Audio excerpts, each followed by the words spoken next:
Hello दोस्तों, कैसे हैं आप।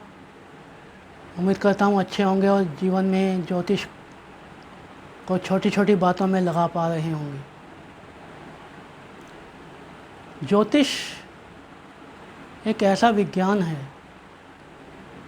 जिसे समझ कर आप अपने जीवन की बहुत सी समस्याओं का समाधान चुटकी में कर सकते हैं।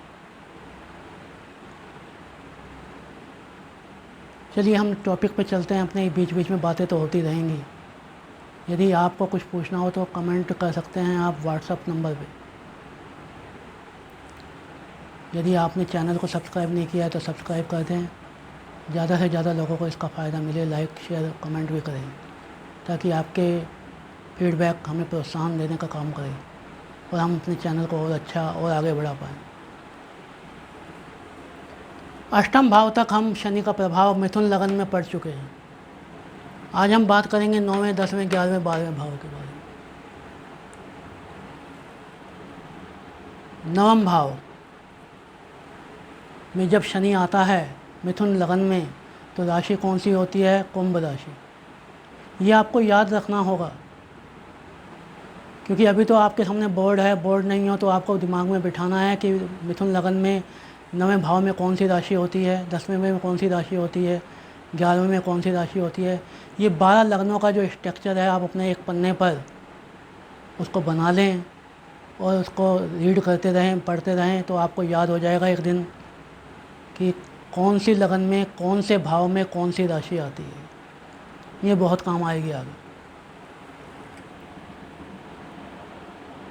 शनि की मूल त्रिकोण राशि कुंभ राशि। कौन आके बैठे हैं? शनि खुद आके बैठे हैं, वो भी किसमें? भाग्य भाव में, उत्तरोत्तर त्रिकोण में, सबसे अधिक बली त्रिकोण में आके बैठे हैं। यहाँ पे शनि का कुंभ राशि में बैठना बहुत अच्छा माना जाता है। व्यक्ति का भाग्य उदय पिता से होता है। भाग्य से इनको बहुत कुछ मिलता है। यदि पिता से संबंध सही है तो पिता से भी बहुत कुछ मिलेगा और कोई पाप प्रभाव नहीं आ रहा तो। धार्मिक यात्राएं व्यक्ति करता रहेगा, अध्यात्म की तरफ इसका रुझान होगा। यदि बृहस्पति का प्रभाव कहीं और भी आ रहा है, यहाँ पे मान लीजिए बृहस्पति यहाँ बैठे हैं, यहाँ बैठे हैं, यहाँ बैठे हैं, तो धर्म कर्म योग बन जाएगा और जिसका फ़ायदा इनको बहुत ज़्यादा मिलेगा। शनि क्योंकि आध्यात्मिक ग्रह भी है तो अध्यात्म के बारे में इनका रुझान बना रहेगा। यदि हम बात करें, अष्टमेश अपने से दूसरे गया है। अष्टमेश का भाग्य भाव में जाना अच्छा है, लेकिन अष्टमेश का नवम में जाना अच्छा नहीं है। आई रिपीट, जो अष्टमेश है वो एक बुरा भाव है। उसका जो लॉर्ड है वो त्रिकोण में चला गया और शनि की मूल त्रिकोण राशि में चला गया। शनि वहाँ बैठा हुआ है तो ये अष्टम के लिए तो अच्छा हो गया, लेकिन अष्टमेश कहाँ चला गया? नवम में। तो ये सही नहीं हुआ। ये 9th हाउस के फलों को कमी ला देगा। ठीक है ना। धार्मिक यात्राएं होती रहेंगी, पिता के साथ यात्राएं होती रहेंगी, पिता से जुड़ के भी काम किया जा सकता है। ये सारी बातें हमको यहाँ पे ध्यान रखनी है। लेकिन पिता से जुड़ के मैन्युफैक्चरिंग की जाए, पिता से जुड़ के अष्टम के और कार्य जैसे ज्योतिष है, ऑडिट है, टैक्सेशन है, इनकम टैक्स है, मैन्युफैक्चरिंग है, इन क्षेत्रों में जाना अच्छा माना जाएगा। नवमेश कुंभ राशि, शनि खुद बैठा हुआ है तो इसके प्रभाव हमने देखे। अब बात करें दशमेश, अष्टमेश और नवमेश होकर शनि कहाँ चला गया? दशम भाव में चला गया। ये मूल त्रिकोण है, भाग्य कर्म भाव में चला गया और कर्मों का मालिक कौन माना जाता है? शनि। धर्म कर्म योग बना रहा है क्योंकि राशि कौन सी है यहाँ पर? बृहस्पति की मीन राशि है। यद्यपि मिथुन लगन में बृहस्पति की जो दोनों राशियां हैं वो ज़्यादा प्रभाव देती नहीं हैं, लेकिन क्योंकि शनि भाग्येश यहाँ आया है इसलिए धर्म कर्म योग बन रहा है और व्यक्ति अपने कार्य क्षेत्र में अच्छा काम करेगा। लेकिन अष्टमेश के कारण डिले होगा, कुछ समस्याओं का सामना भी करना पड़ेगा। लेकिन ये समस्याओं का सामना नहीं करना पड़े तो उसके लिए क्या करना होगा, उसके लिए हमको अपने कार्यों में अष्टम भाव के कार्यों को इन्वॉल्व करना होगा। ज्योतिष, मैन्युफैक्चरिंग, ऑडिट, LIC इन क्षेत्रों में काम करें तो ज़्यादा अच्छा रहेगा।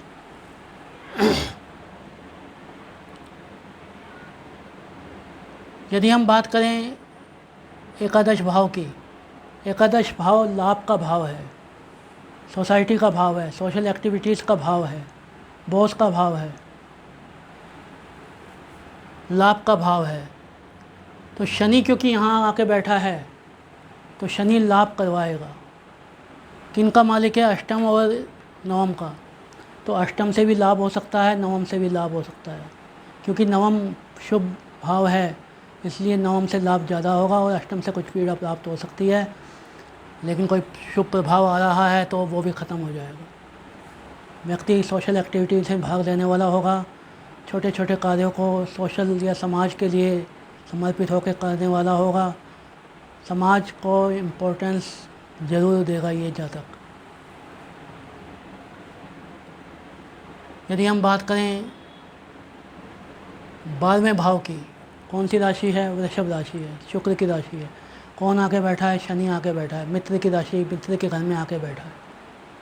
ये आपको ध्यान रखना पड़ेगा नैसर्गिक रूप से कौन ग्रह किसका मित्र है और किसका शत्रु है, किसके साथ सम है। और ये भी ध्यान रखना पड़ेगा तात्कालिक रूप से, यानी कि कुंडली के अनुसार वो शुभ ग्रहों का मालिक है, शुभ भाव का मालिक है, अशुभ भाव का मालिक है, ये भी देखना पड़ेगा। उसके आधार पर ही हम बल, षड बल का निर्धारण करते हैं। तो 12वें भाव में अष्टमेश का आके बैठना अच्छा माना जाएगा, विपरीत राजयोग का निर्माण कर सकता है यदि ये पीड़ित भी है तो।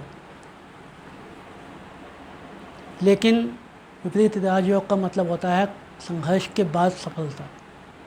संघर्ष तो करना ही पड़ेगा।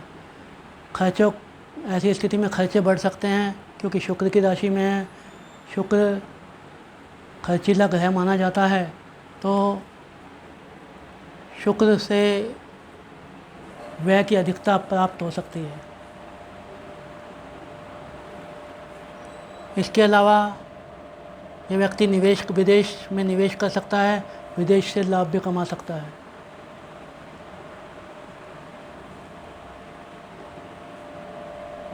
लेकिन ये 12वें घर में हैं तो हॉस्पिटल के चक्कर भी लग सकते हैं, क्योंकि अष्टमेश भी है।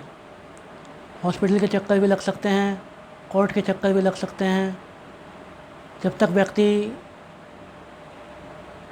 दान नहीं करेगा, इस व्यक्ति के लिए दान करना बहुत ज़रूरी हो जाएगा। जब तक ये व्यक्ति दान नहीं करेगा तब तक या विदेश नहीं चला जाएगा, विदेश में सेटल नहीं हो जाएगा, तब तक थोड़ी दिक्कतों का सामना करना पड़ेगा। उम्मीद करता हूँ कि मिथुन लगन में तीनों पार्ट आपको समझ आए होंगे। अगर नहीं आया तो कभी भी आप पूछ सकते हैं। जय माता दी।